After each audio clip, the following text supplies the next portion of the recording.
Welcome to the Atomic Impact Podcast. I am your host, Jason Osborn. And on this podcast, we interview successful business owners for them to share atomic, impactful lessons that they've learned and share them with us. As always, this show is sponsored by the reverse podcast method, the new way to close deals that doesn't rely on any of the old traditional methods that everybody hates. We use this method to book 26 qualified leads and sales calls in 10 days without any ad spend, outreach, or endless social media posting. To find out more, direct message me on LinkedIn to have a chat. That's Jason A. Osborn, and the link to that will be in the show notes below. For today, our special guest is Colin Philip. He's the owner of C. Philip, providing business and brand consultancy. So it's great to have you on the call, Colin. I want to ask you a question that I always start off with, and that is this. If you were somehow able to go back in time when you started your very first business, what's the number one piece of advice that you would ask or that you would give yourself? Hi, Jason. Thank you so much for having me on. That's a great first question. I think that I always come back to kind of one particular theme when talking about that kind of thing, and that is really kind of staying true to yourself and really kind of backing your own judgment. And I think that starting your own business is hard. And your head can be full of doubts, and you can often kind of even search for negative kind of feedback. But the most important thing is to learn how to kind of channel your energy to doing what you know you're good at doing, and to kind of blocking out that kind of negative self-talk. It really is, I think, probably the fundamental thing for me. Um, Holding your nerve, knowing your place, knowing your value, that's never going to change. And I would say that that would be the one thing I always kind of hark back to when I talk about, going out on your own, going and starting your business. Mm, yeah, yeah. So just what I'm kind of hearing you say from that is like being centered, being present in what you're doing, and just being really focused when you're starting off. Is that what you're saying? Yeah, I absolutely think so. And I think it's all about kind of yeah, just backing yourself and remaining kind of steadfast in your own confidence, Mm, and knowing your skills and having confidence in that and never really wavering for that. Things change, the world changes, the economies change, business comes and goes. All of these things can make you feel different. All of them can kind of unsettle you, and especially when you don't potentially have colleagues around you. If you're a one-man band, you're focusing on your own self and your own space. And I think that just always stepping back and reminding yourself that you're good at what you do. You have proven that, you have a track record. And just always stepping back and kind of reconfirming that with yourself. That kind of confidence, that holding your own mm, nerve, and just remembering your own value that's been built up over years in what you do. That never changes. That is banked. You have mm. experience. You have years of experience. You have knowledge. You have understanding. That doesn't go anywhere. That's the main message, I would say. Yeah, yeah, that's amazing, man. For so let's build on that a little bit. Obviously, as someone's building their business and they may be quite successful with what they're doing, there's always challenges that come along with businesses. And what I'd love to hear is like what's been one of your biggest challenges that may have even shaken or rattled some of that confidence? And what were the biggest lessons that you learned from that?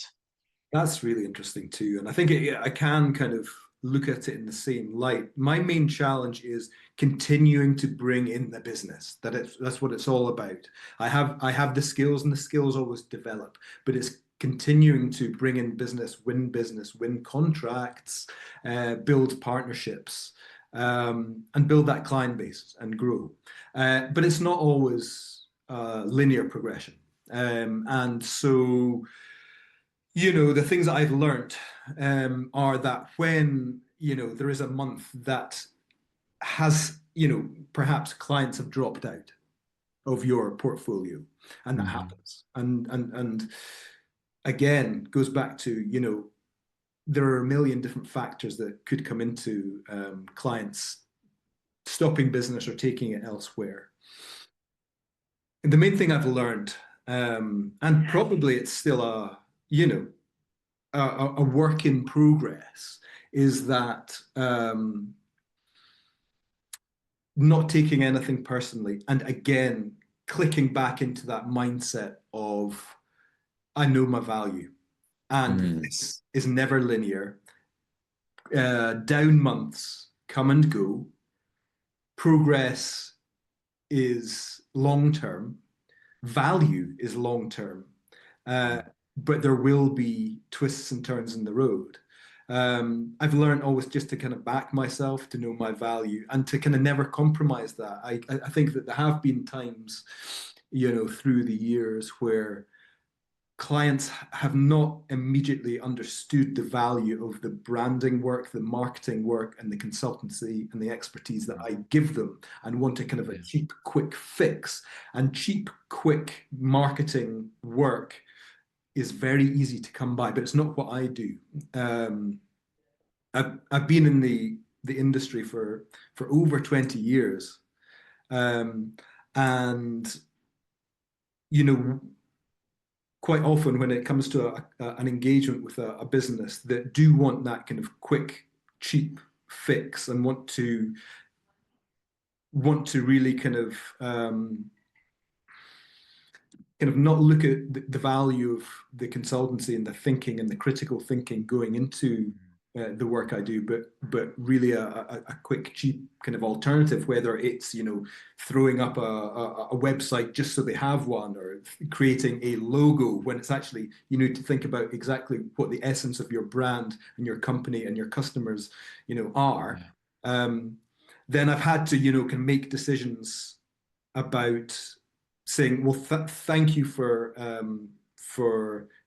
the opportunity, but I'm not going to be able to work with you in that particular way. So Mm.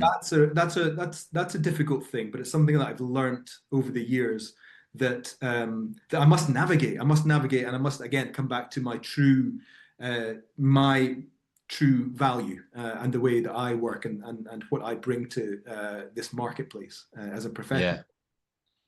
Yeah, yeah. So two things that I heard you that kind of pulled out from that is one that business isn't linear. You're going to have your ups and down months, and not just sticking with it. It's a long-term strategy, and even if you have some down months, maybe even some down months repetitively, it's about just sticking with it and growing it and making sure you're putting in that consistent effort of generating the business is what the first thing I took away from what you said there. And then the second one is that it's okay to say no to taking on clients or potentially maybe even firing clients, which I think is a really hard lesson for a lot of people to learn. Yeah. Even people that are still, even people who have built really good businesses, they still take on a lot of problematic clients oftentimes because they just feel like that they have to. But it can be a real detriment to your business, can it, doing that? Yeah, and it doesn't pay off in the long term. I think that working with a company that doesn't quite fit with you, it becomes Mm. difficult, and it can erode um, away at the other clients that you may have. Uh, the certainly the kind of headspace that you have day to day. If you've got something that's very, very difficult, and perhaps you're not being allowed to show your value and the quality of work that you know that you can, Mm. that's when it's a detriment to your other clients, other areas of the business. And if that's happening, then you need to be able to see that happening and realize that's happening and have that awareness to take action. And it's Yeah. not easy at all, because you want business, you want the revenues to come in each month, um, but not all business, not all revenue is necessarily good for your business. Yeah, yeah. I always like to think not all revenue is equal. That's It's like revenue feels good until it doesn't. Yeah. you know, and yeah, sometimes certain revenue, the energy you put into that is just it's better placed in other areas that will help you grow even more. So yeah, really, really great takeaways from that. Well, over the next, let's say 2, 3 years, where are you wanting to go with your business? What are you wanting to achieve? Well, I think it's got to a place where I have two main business streams. One is my branding consultancy, and the other is kind of going back to kind of individuals who are starting up their businesses. And I run courses called Launch Your Business, which is a 6 week course, which is for entrepreneurs or people that just have a small side hustle but want to really take it to market. So there's two Mm, streams, and I want those to continue to progress. I don't want to accelerate them unnaturally. I want them to grow kind of organically but strongly. And I think that the way for me to do that is to continue to just add my quality and work hard and apply the skill set that I have and learn continuously and organically grow them. I think that as we say, kind of growth is not linear. But I want to certainly progress as a businessman and speak yeah. with businesses and companies on my consultancy side that really want to commit themselves to doing really quality branding and marketing work that is very well thought out with a lot of critical thinking, a lot of really advanced tools to help us along the way. And take them to where they want to be, but more importantly, where their customers need them to be. Uh, Mm, and so, really, kind of goals and aspirations are kind of working to strengthen both of those sides of the business and do the best work I can. And I think that if that is my objective, then the kind of revenues grow with that. I don't want to say, oh, I want to kind of grow by X% next year or the following year, because that might, again, as we said earlier, that might mean that I compromise on quality and try to build business that might not be the best business. mm, So I want to grow organically doing the quality work that I do and really kind of help brands give really good experience to their customers uh, and help new kind of entrepreneurs launch their businesses yeah. with kind of quality work and really thought out approaches. Yeah. No, that's amazing. That's a great, great goal that you have around that as well. And I love your authenticity around the quality of what you're helping people with, which I think is absolutely amazing. Well, Colin, for people that want to know a little bit more about you and what's the best way for them to get in touch and find you? Well, my website, so www.cphilip.co.uk. So you've got both elements of the business on that. You've got the business courses, launch your business, and you've got my branding and consulting work for my corporate clients. That's where to find me. Amazing, amazing. Well, I definitely encourage people to go check out Colin and the work that he does.